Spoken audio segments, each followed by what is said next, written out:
Hi. നമ്മൾ പഠിക്കാൻ പോകുന്നത് അക്കൗണ്ടിംഗ് ആണ്. മാനുവൽ അക്കൗണ്ടിംഗ് ആണ് പഠിക്കാൻ പോകുന്നത്. ഇതിനകത്ത് ഞാൻ ആദ്യം പറയാൻ ഉദ്ദേശിക്കുന്നത് അക്കൗണ്ടിംഗ് എന്താണ് അക്കൗണ്ടിംഗ് എന്നാണ്. Accounting is A systematic process of recording economic event of A firm. It is the language of business എന്ന് പറയാം. അപ്പോൾ അക്കൗണ്ടിംഗ് എന്ന് പറഞ്ഞാൽ സാമ്പത്തികമായിട്ടുള്ള കാര്യങ്ങൾ, സാമ്പത്തികമായിട്ടുള്ള സംഭവങ്ങൾ, ഒരു സ്ഥാപനത്തിൻ്റെ സാമ്പത്തികമായിട്ടുള്ള കാര്യങ്ങൾ ഒരു പ്രത്യേക രീതിയിൽ രേഖപ്പെടുത്തി വെക്കുന്നതിന് അക്കൗണ്ടിംഗ് എന്ന് പറയുന്നത്. അപ്പോൾ അക്കൗണ്ടിംഗ് സാമ്പത്തിക ഇടപാടുകൾക്ക് ഒരു പ്രത്യേക നിയമപ്രകാരം അല്ലെങ്കിൽ ഒരു സിസ്റ്റമാറ്റിക്കായിട്ട് രേഖപ്പെടുത്തി വെക്കുന്നതിനാണ് അക്കൗണ്ടിംഗ് എന്ന് പറയുന്നത്. അപ്പോൾ എന്താണ് അക്കൗണ്ടൻസി എന്ന് പറയും? അപ്പോൾ നമ്മൾ അക്കൗണ്ടൻസി എന്ന് പറഞ്ഞൊരു സബ്ജക്റ്റ് നമ്മൾ അക്കൗണ്ടിംഗ് എന്നല്ല പറയാം, നമ്മുടെ അക്കൗണ്ടൻസി എന്നാണ് പറയുക. അപ്പോൾ അക്കൗണ്ടൻസിയിൽ പഠിക്കുന്നത് അക്കൗണ്ടിംഗ് ആണ്. അക്കൗണ്ടൻസി കൊണ്ട് ഉദ്ദേശിക്കുക, accountancy is the science of accounting. It includes the rules and regulations of an accounting. Accounting പഠനത്തെ മൊത്തത്തിൽ പറയുന്ന പേരാണ് അക്കൗണ്ടൻസി. ഇതിനകത്ത് അക്കൗണ്ടിങ്ങിലെ റൂൾസ് ആൻഡ് റെഗുലേഷൻസ് ആണുള്ളത്. ഓക്കെ, അപ്പോൾ എന്താണ് അക്കൗണ്ട് എന്ന് പറഞ്ഞാൽ? An account is an information device which gives information related with a transaction. അപ്പോൾ അക്കൗണ്ട് എന്ന് പറഞ്ഞൊരു വിവരങ്ങൾ തരുന്നൊരു ഉപാധിയാണ്. എന്ത് വിവരങ്ങളാണ് തരുന്നത്? Which gives information related with a transaction. ഇടപാടുകളെ സംബന്ധിച്ച വിവരങ്ങൾ തരുന്ന ഒരു ഉപാധിയാണ് അക്കൗണ്ട് എന്ന് പറഞ്ഞാൽ. പർച്ചേസ് ഇടപാടുകളെ സംബന്ധിച്ച ഡീറ്റെയിൽസ് പർച്ചേസ് അക്കൗണ്ട് തരും. സെയിൽസ് ഇടപാടുകളെ സംബന്ധിച്ച ഡീറ്റെയിൽസ് സെയിൽസ് അക്കൗണ്ട് തരും.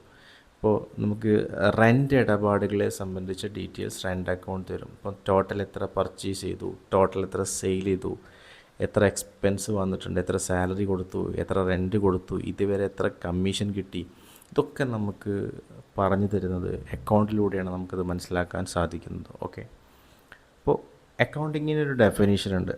According to the American Institute of Certified Public Accountants AICP എന്നാണ് പറയാം.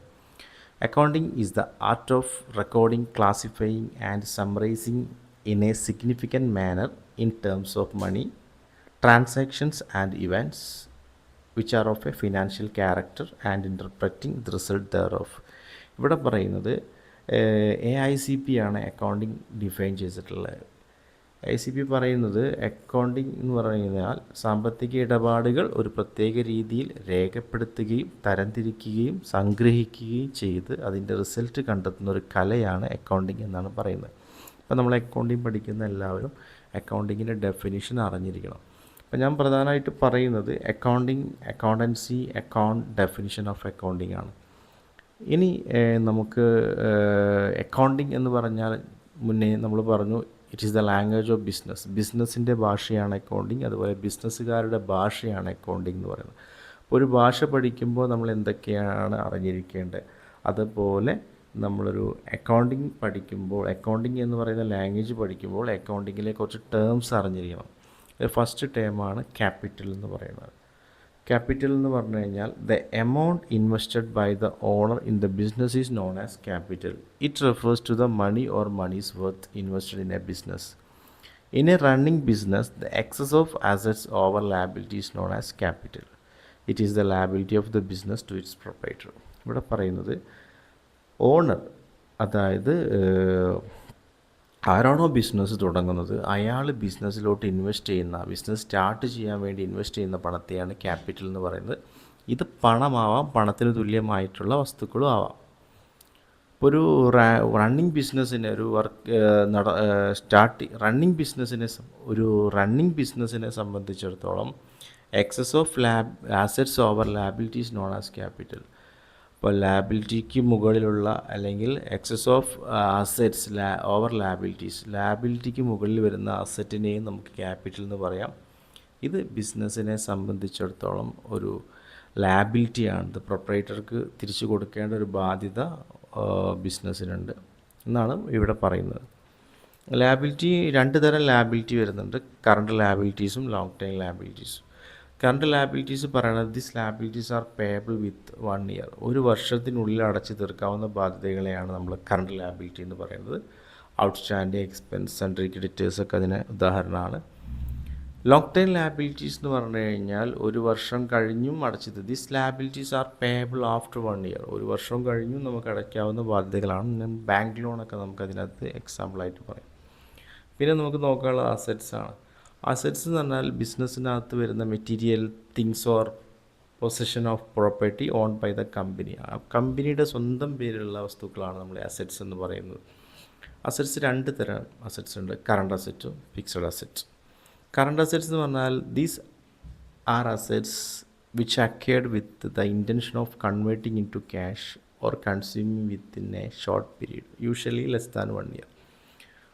ഈ അസറ്റ്സിൻ്റെ പ്രത്യേകത എന്ന് വെച്ചാൽ നമുക്ക് വളരെ പെട്ടെന്ന് ക്യാഷാക്കി മാറ്റാവുന്ന അസറ്റുകളാണ്. ക്യാഷ് ഇൻ ഹാൻഡ്, കയ്യിലുള്ള ക്യാഷ്, ഒരു എക്സാമ്പിളാണ് ക്യാഷ്, കയ്യിലുള്ള ക്യാഷ്, അല്ലെങ്കിൽ ക്യാഷാക്കി മാറ്റാനും വളരെ കുറഞ്ഞ സമയം കൊണ്ട് നമുക്ക് അത് യൂസ് ചെയ്യാനും പറ്റുന്ന, കൺസ്യൂം ചെയ്യാനും പറ്റുന്ന അസറ്റ്സാണ്.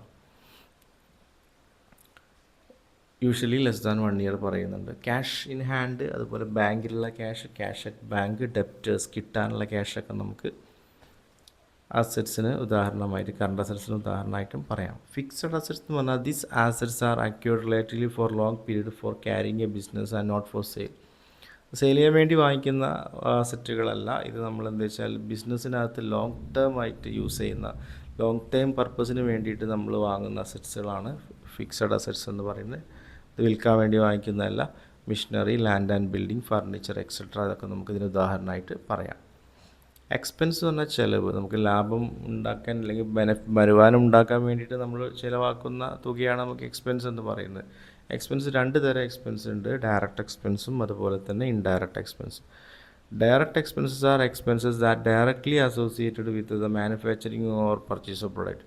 ഒരു പ്രൊഡക്റ്റ് പർച്ചേസുമായിട്ട് ബന്ധപ്പെട്ട് വരുന്ന, അല്ലെങ്കിൽ പ്രൊഡക്റ്റ് വാങ്ങലുമായി ബന്ധപ്പെടുന്ന, അല്ലെങ്കിൽ പ്രൊഡക്ഷനുമായിട്ടോ നിർമ്മാണമായിട്ടോ അല്ലെങ്കിൽ നിർമ്മിക്കാൻ വേണ്ടിയിട്ട് നമ്മൾ പ്രൊഡക്ഷന് വേണ്ടിയിട്ട് നമുക്ക് വാങ്ങുന്ന പ്രൊഡക്ഷനുമായിട്ടോ പ്രൊഡക്റ്റ് പർച്ചേസുമായിട്ടോ ബന്ധപ്പെട്ട് വരുന്ന ചിലവുകളെയാണ് നമുക്ക് ഡയറക്റ്റ് എക്സ്പെൻസ് എന്ന് പറയാം.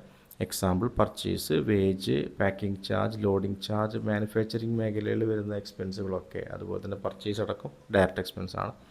ഇൻഡയറക്റ്റ് എക്സ്പെൻസ് പറഞ്ഞു കഴിഞ്ഞാൽ indirect expenses are expenses are related with the administration of product.